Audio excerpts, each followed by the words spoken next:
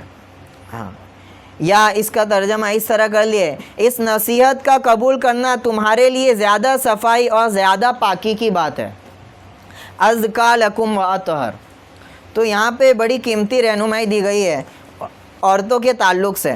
چنانچہ ولی کو کب تک کا اختیار ہے، تو اس کے تعلق سے کچھ مسائل یہ ہے، اگر عورت نابالغ ہے اور وہ نکاح کرتی ہے تو اس کا نکاح باطل ہے، تب تو ولیوں کو کیا، کسی بھی عام مسلمان کو بھی حق ہے کہ اس کو روکے، بلکہ واجب ہے روکنا۔ نابالغ عورت نکاح کرتی ہے، ولیوں کو اختیار ہے۔ اسی طرح عورت ایسی جگہ نکاح کرے جہاں پہ جائز نہیں ہے، ایسے لڑکے سے نکاح کرے جہاں پہ جائز نہیں ہے نکاح کرنا، کافر وغیرہ سے، تب بھی کیا ہے، واجب ہے روکنا۔ ہر آدمی کو اختیار دیا گیا ہے۔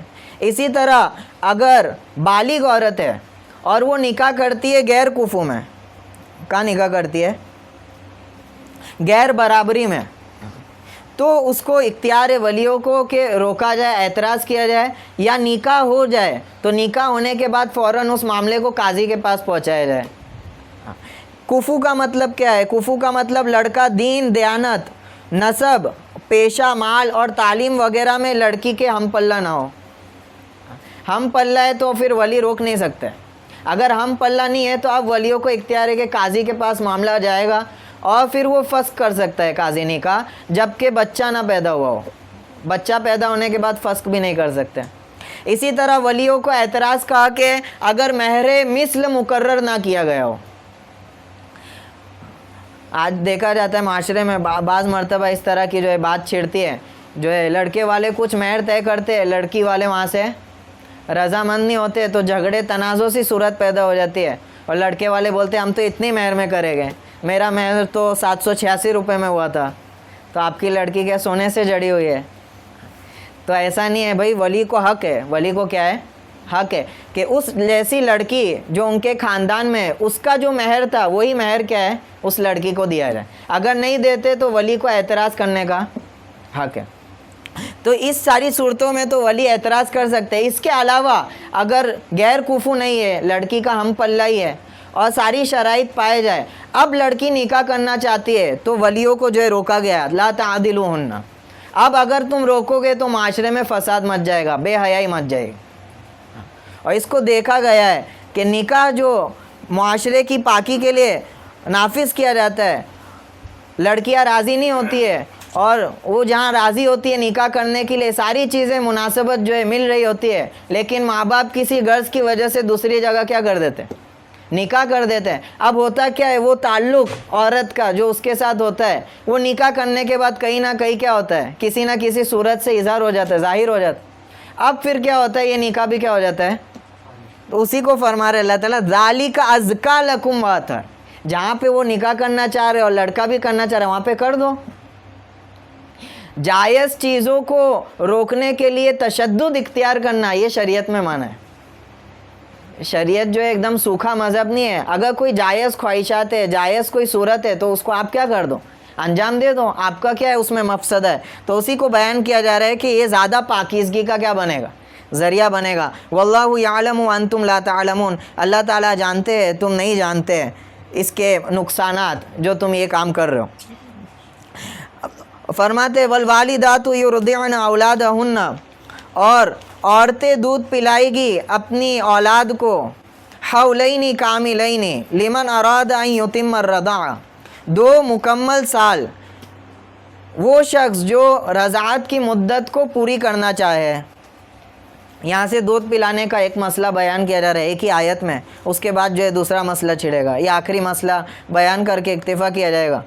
تو مائیں دودھ پلانے کا ذکر یہاں سے ہو گیا، کیونکہ طلاق وغیرہ جب ہوتی ہے تو دودھ پلا، اگر بچہ ہے تو اس طرح کے مسائل جو ہے اٹھتے ہیں کہ دودھ کون پلائے گا اور بچہ کس کے پاس رہے گا، یہ ساری چیزیں۔ تو اللہ تعالیٰ نے اس کو بھی صاف صاف کیا کیا ہے، یعنی میاں بیوی کے ایک چھوٹے چھوٹے جو ہے نوک جھوک کو اتنی صراحت سے بیان کیا گیا. تو اسلام کتنا زیادہ فیملی سسٹم کو مضبوط کرنے کی ترغیب دیتا ہے. قرآن کی کتنی آیتیں اس کو مضبوط کرنے کے لیے بیان کیے. تو والوالدات یرضعن، اور مائیں اپنے بچوں کو 2 سال کامل دودھ پلایا کریں. یعنی جو دودھ پلانے کی مدت ہوگی وہ کتنی ہوگی؟ 2 سال ہوگی. یعنی 2 سال تک، یہ میکزیمم جو ہے ڈیوریشن جو ہے 2 سال تک پلائے. حولین کاملین، جو مدت کو پورا کرنا چاہے. یعنی اس سے پہلے بھی اگر آپسی رضامندی سے کوئی دودھ چھڑاتا ہے تو جائز ہے. اسی طرح جمہور کے نزدیک یہی ہے کہ اکثر مدت رضاعت کتنی ہے؟ 2 سال ہے. امام ابو حنیفہ رحمۃ اللہ علیہ کہتے ہیں کہ 2.5 سال ہے. کتنی ہے؟ ان کا استدلال بھی قرآن سے وَحَمْلُهُ وَفِصَالُهُ 30 شہرا، اس سے وہ استدلال کرتے ہیں. چنانچہ جمہور کی رائے پہ فیصلہ کیا جائے گا 2 ہی سال. اگر کوئی بچہ کمزور ہے اور اس کو ضرورت پڑ رہی ہے تو گنجائش دی جائے گی کہ 2.5 سال تک کیا ہے؟ دودھ پلا. اسی طرح 2.5 سال کے اندر اگر کوئی بچہ دودھ پی لیتا ہے کسی عورت کا تو اس سے رضاعت کا رشتہ ثابت ہو جائے گا. یعنی وہ اس کا رضاعی بیٹا بن جائے گا. اور 2.5 سال کے بعد ابھی فتنہ سٹارٹ ہوا تھا سعودی وغیرہ میں، جو وہاں کی مستورات ہیں ان کو ڈرائیور چاہیے ہوتا ہے. تو مسئلہ بیان کیا گیا کہ بھائی غیر محرم کے ساتھ تو آپ کیا ہے؟ خلوت اختیار نہیں کر سکتے، محرم کوئی ضروری ہے. تو ایک عالم نے جو ہے مسئلہ چھوڑ دیا، کہا کہ وہ عورت جو ہے اس ڈرائیور کو اپنا جو ہے دودھ نکال کے پلا دے تو رضاعت ثابت ہو جائے گی، تو محرم ہو گئے. تو یہ سب جو ہے بےہودگی ہے. یہاں پہ جو ہے بیان کیا گیا 2 سال ہے بس. ہاں، زیادہ سے زیادہ 2.5 سال. وَعَلَى الْمَوْلُودِ لَهُ رِزْقُهُنَّ، یہاں پہ کون سی عورت مراد ہے؟ دونوں عورتیں مراد ہے، جو طلاق شدہ ہے یا جو نکاح میں ہے. دونوں کا حق یہ بنتا ہے دیانتاً عورت کو چاہیے کہ اپنے بچے کو خود سے دودھ پلائے. اس کی ترغیب دی جا رہی ہے، نہ کہ سیرلیکس کھلائے اور پاؤڈر والا دودھ پلائے. اللہ نے اگر آپ کو دیا ہے، صحت وغیرہ دی ہے، تو عورت کو چاہیے خود سے دودھ پلائے کہ یہ ماں کا حق ہے. یہ کیا ہے؟ ماں کا حق ہے. وَعَلَى الْمَوْلُودِ لَهُ رِزْقُهُنَّ وَكِسْوَتُهُنَّ، اور وہ جس کے لیے بچہ جنا گیا ہے اس کے اوپر رزقُهُنَّ، عورت کا رزق، اس کا کھانا پینا، وَكِسْوَتُهُنَّ، اور اس کا پہننا اوڑھنا لازم ہے بالمعروف، قاعدے کے مطابق. آپ کے بچے کو وہ جو ہے دودھ پلا رہی ہے، اب عورت کا جو ذمہ ہے وہ کس کے اوپر ہوگا؟ یہاں پہ عورت کا ذکر والدات سے کیا، والدہ سے کیا. یہاں پہ والد سے ذکر نہیں کیا، باپ کا ذکر کرنے کے لیے لمبا کر دیا جملے کو. وَعَلَى الْمَوْلُودِ لَهُ، اس کا پورا ترجمہ کرے گے، اور وہ شخص جس کے لیے بچہ جنا گیا ہے. تو باپ کو یہ سمجھایا گیا ہے کہ بھائی وہ بچہ بھی کیا ہے؟ تمہارا ہی ہے، جس کا عورت خیال رکھ رہی ہے، تو لہٰذا اس کا خرچہ اٹھانے کے لیے کیا مذائقہ ہے. یہ ترغیب دی جا رہی ہے. تو عورت کا جو رزق اور پہننا اوڑھنا ہے یہ سب آدمی پر لازم ہوگا بالمعروف، عرف کے مطابق، آدمی کی حیثیت کے مطابق. آدمی عورت دونوں مالدار ہیں تو کیا ہے؟ اس حساب سے نفقہ دیں. سوال کب اٹھے گا؟ جب آدمی اور عورت ایک مالدار ہے ایک غریب ہے، دونوں میں جو ہے ڈیفرنس ہے، تو اب کس کا اعتبار کیا جائے گا؟ کس کی حیثیت کے حساب سے خرچہ اٹھایا جائے گا؟ تو آدمی کی حیثیت کے حساب سے کیا کیا جائے گا؟ عورت کی حیثیت کے حساب سے. آگے لا تکلف نفس الا وسعها، اللہ تعالیٰ کسی نفس کو اتنا مکلف نہیں کرتے مگر جتنا کہ وہ طاقت رکھتا ہے. جو جس کا کام ہے اللہ تعالیٰ اتنے نفس کو اتنا ہی کام دیتے ہیں. آدمی کے مناسب یہ تھا کہ وہ خرچ کا کیا کرے، انتظام لے، وہ اس کے لیے آسان ہے. اور عورت کے مناسب تھا کہ وہ تربیت اور دودھ پلائے، تو اس کو وہ کام دیا. اللہ تعالیٰ نے کسی کو غیر مناسب یا غیر اس کی قوت کے باہر کا کام نہیں دیا. اس کو ارشاد فرما رہے لا تضار والدۃ بولدها ولا مولود له بولدہ، اور عورت کو، والدہ کو اس کے لڑکے کو لے کر مجبور نہیں کیا جائے گا، اور نہ ہی باپ کو مجبور کیا جائے گا اس کے لڑکے کو لے کر، اس کے لڑکے کے لیے.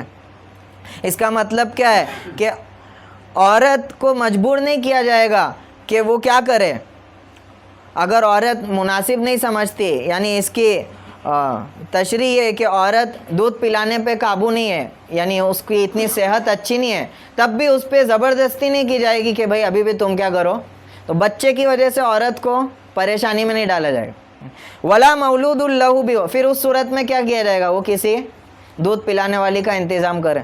ولا مولود له بولد، اور نہ ہی باپ کو پریشان کیا جائے گا بچے کے لیے. عورت صحت مند ہے, سب کچھ ہے, لیکن کیا ہے, دودھ نہیں پلا رہی ہے کہ اس کا بچہ ہے وہی سنبھالے, کرے کچھ انتظام.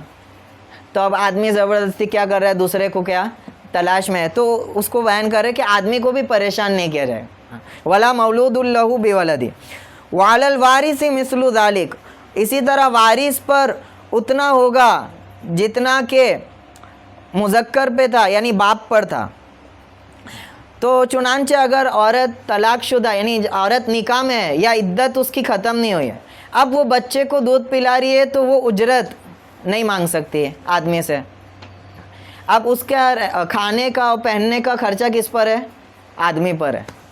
عدت کے اندر ہو یا نکاح میں ہو تو دودھ پلانے پہ اجرت نہیں مانگ سکتی. اگر عدت اس کی ختم ہو گئی, طلاق شدہ ہو گئی, تو اب وہ شوہر سے اجرت مانگ سکتی ہے دودھ پلانے پر. اب شوہر اس کو جبر نہیں کر سکتا, اور اگر وہ راضی نہیں ہے تو اب شوہر کو کیا کرنا پڑے گا, کسی دوسری دودھ پلانے والی کا انتظام کرنا پڑے گا اجرت پہ دے کے. تو یہ دودھ پلانے والی کا کیا ہے, پہلے جو ہے رواج تھا, اس طرح دودھ پلایا جاتا تھا اور اجرت دے کر. اسی سے ایک نیا مسئلہ آج کے ٹائم کا نکلا, بہت زیادہ زور و شوروں میں تھا, کہ ہیومن ملک ٹریفکنگ. ہیومن ملک کو کیا کرے, یعنی عورت کا دودھ, انسان کی عورت کا دودھ کو کیا کیا جائے, بیچا جائے. اور اس کی خرید و فروخت بہت زور و شوروں سے ہو رہی ہے چائنا وغیرہ میں, اور پڑوس کے ملک میں بھی شروع ہو گئے. انڈیا میں چنئی وغیرہ میں اس کی شروعات ہوئی تھی, تو انڈیا میں بین کر دیا گیا اس کا. تو اس کا کیا وجود ہے. تو اس آیت کی طرف دیکھتے ہوئے میرا بھی خیال گیا کہ بھئی جب کسی عورت کو اجرت دے کر آپ کیا کر سکتے ہیں, دودھ پلوا سکتے ہیں, تو وہ دودھ آپ لے بھی تو سکتے ہیں, پیسے دے کے لے بھی سکتے, تو جائز ہونا چاہیے.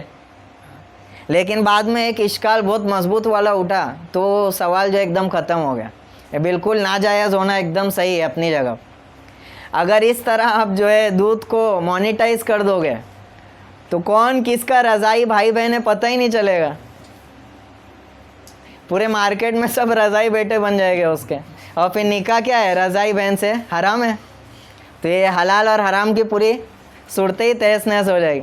تو پھر بعد میں یقین ہوا کہ بھئی حرام ہونا ہے اس کا بہتر ہے. وعلی الوارث مثل ذلک, باپ نہیں ہے, مر گیا ہے, تو اب عورت کا خرچہ کس پہ ہوگا, تو جو بچے کا وارث ہوگا, یعنی بچہ اگر انتقال کر جاتا ہے تو اس کا جو وارث ہوتا ہے, تو اس وارث پہ ذمہ ہوگا کہ کیا کرے, عورت کا خرچہ جو ہے دیا جائے گا, اس کا نفقہ وغیرہ دیا جائے گا.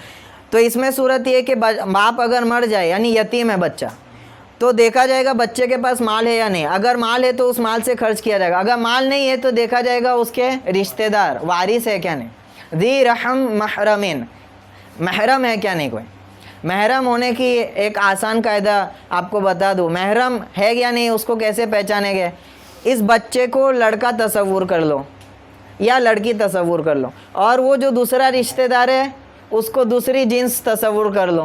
اس کو اگر لڑکا شمار کیے تو اس کو لڑکی, اور پھر دیکھو کہ دونوں میں نکاح ہو سکتا ہے کہ نہیں. اگر نکاح حرام ہے, خالہ اور بھتیجے کا رشتہ ہے, یا اسی طرح پھوپھو اور اس کا رشتہ ہے, تب تو جو ہے وہ ذی رحم محرم ہے. اور اگر نکاح حلال ہے تو پھر وہ ذی رحم محرم ہے.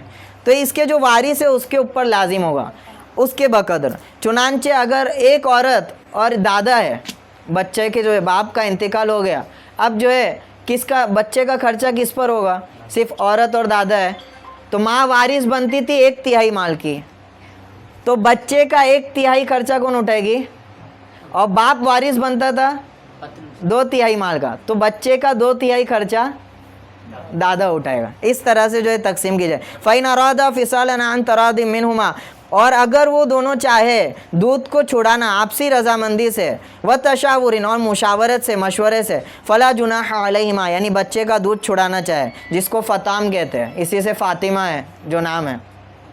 وَإِنْ أَرَدْتُمْ أَن تَسْتَرْضِعُوا أَوْلَادَكُمْ, اور اگر تم ارادہ کرو کہ أَن تَسْتَرْضِعُوا أَوْلَادَكُمْ, اپنی اولاد کو دودھ پلاؤ کسی اور سے, عورت کو چھوڑ کے, اجرت پہ، عورت اجرت جو ہے زیادہ مانگ رہی ہے، یا اسی طرح عورت میں جو ہے صلاحیت نہیں ہے کہ دودھ پلا سکے، فلا جناح علیکم، تو تم پر کوئی حرج نہیں کسی دوسرے سے بھی دودھ پلا سکتے ہیں، اذا سلمتم ما آتیتم بالمعروف، جبکہ تم اس کو سپرد کر دو جو کچھ سپرد کرنا ہے قاعدے کے موافق، یعنی اس کی اجرت وغیرہ طے کر کے، واتقوا اللہ واعلموا ان اللہ بما تعملون بصیر، پھر اسی جو ہے قاعدے کو یاد دہانی کی گئی کہ تمام معاملے میں کس سے ڈرو؟ اللہ سے ڈرو، یہ مت دیکھو تمہارا فائدہ کس میں، یہ دیکھو کہ بچے کی مصلحت کس میں، اور اس کی مصلحت دیکھنے میں اللہ سے ڈرو، کہیں تم دونوں کی آپسی رسا کشی کی وجہ سے اس کی حق تلفی نہ ہو جائے، تو وہاں پہ تاکید فرما اللہ سے ڈرو، اور جان لو اللہ تعالیٰ ہر چیز کو دیکھ رہے ہیں تم دونوں کی، میاں بیوی کے۔ تو یہ دودھ پلانے کے تعلق سے کچھ احکامات تھے۔ اللہ تعالیٰ جو کچھ ہم نے کہا ہے سنا عمل کرنے کی توفیق نصیب فرمائے، قرآن سے تعلق نصیب فرمائے، آمین یا رب العالمین۔ اللہم صلی علی محمد صلی اللہ علیہ وسلم، جز اللہ عنا محمد ما هو آلہ صلی اللہ علیہ وسلم، لا الہ الا انت سبحانک انا کنا من الظالمین۔ اسأل اللہ العظیم رب العرش العظیم ان یشفینا و ان یشفی صدورنا، اللہم اغفر ذنوبنا، یا اللہ ہمارے تمام گناہوں کو معاف فرما، یا اللہ امت محمدیہ کی مغفرت فرما، یا اللہ اس کی رہنمائی فرما، یا اللہ ہم لوگ پرفتن دور سے گزر رہے ہیں، یا اللہ قیامت کے قرب سے گزر رہے ہیں، یا اللہ بڑی بڑی نشانیاں یا اللہ ہمارے سامنے ہے، یا اللہ اب تک ہمارے غفلت کا پردہ نہیں ہٹا، یا اللہ تیری کتاب کے ذریعے سے ہماری غفلتوں کو دور فرما، یا اللہ تیرے نبی کے ارشادات کے ذریعے سے ہماری غفلتوں کو دور فرما، یا اللہ ہم سب کو بیدار مغز بنا، یا اللہ حق پر ہم سب کو مجتمع فرما، حق کے لیے سب کو متحد ہونے کی توفیق نصیب فرما، یا اللہ ایک دوسرے کا مل کر نیکی میں ساتھ دینے کی توفیق نصیب فرما، یا اللہ گناہوں کا یا اللہ ازالہ کرنے کی توفیق نصیب فرما، یا اللہ ہمارے معاشرے میں یا اللہ اصلاح پیدا فرما، یا اللہ فساد کو دور فرما، بے حیائی کو دور فرما، ہمارے نوجوانوں کی حفاظت فرما، یا اللہ یہ امت کا قیمتی سرمایہ ہے، یا اللہ ان کی صلاحیتوں کو اپنے دین کے اعلیٰ کے لیے قبول فرما، یا اللہ ان کے اندر جذبے پیدا فرما، یا اللہ ان کو قرآن کا عاشق بنا، یا اللہ اہل قرآن بنا، یا اللہ ہماری نسلوں کو اس کتاب پر مرنے والا بنا، اس کتاب کی تبلیغ کرنے والا بنا، اس کتاب کا دفاع کرنے والا بنا، یا اللہ ہمارے فلسطینی بھائیوں کی حفاظت فرما، یا اللہ کل ہی یا اللہ دو حملے ہوئے، یا اللہ لوگ نماز پڑھ رہے تھے، یا اللہ ان پر میسائل داغ دی گئی، یا اللہ ان کا خون یا اللہ بالکل سستا ہو چکا ہے، یا اللہ یا اللہ یا اللہ اس حال پر رحم فرما، یا اللہ امت کی بے کسی پہ رحم فرما، یا اللہ ہم سب کو متحد فرما، یا اللہ ہمارے ضعف کو دور فرما، یا اللہ ہمارے ضعف کو دور فرما، یا اللہ ہماری ناقدری کو دور فرما، یا اللہ ہمارے فلسطینی بھائیوں کی بھرپور مدد فرما، یا اللہ ان کے لیے ہم سب کو متحد ہونے کی توفیق نصیب فرما، یا اللہ ان کے ذریعے سے دوبارہ امت کو عزت نصیب فرما، یا اللہ تیرا وعدہ حق و سچ ہے، یا اللہ اپنی نصرت کو نازل فرما، یا اللہ ہم کو اپنی نصرت کا مشاہدہ کرا، یا اللہ بزدلی کی موت سے ہم سب کی حفاظت فرما، یا اللہ ظلم کو ختم کرتے کرتے یا اللہ مرنے کی سعادت ہم کو نصیب فرما، ظلم کے خلاف آواز اٹھانے کی ہم سب کو یا اللہ توفیق نصیب فرما، یا اللہ تیرے راستے کی شہادت ہم سب کو نصیب فرما، یا اللہ جو بیمار ہیں ان کے شفا یابی کے فیصلے فرما، یا اللہ جو بے جوڑ شادی شدہ جوڑے ہیں یا اللہ ان کی یا اللہ غیب سے شادی کے اللہ انتظام فرما، سنت شریعت کے مطابق شادی کرنے کی نکاح کرنے کی توفیق نصیب فرما، یا اللہ قرآن کے احکامات پر چلنے کی توفیق نصیب فرما، ہماری دعاؤں کو یا اللہ قبول فرما، آمین یا رب العالمین۔ سبحان ربک رب العزت عما یصفون وسلام علی المرسلین والحمد للہ رب العالمین۔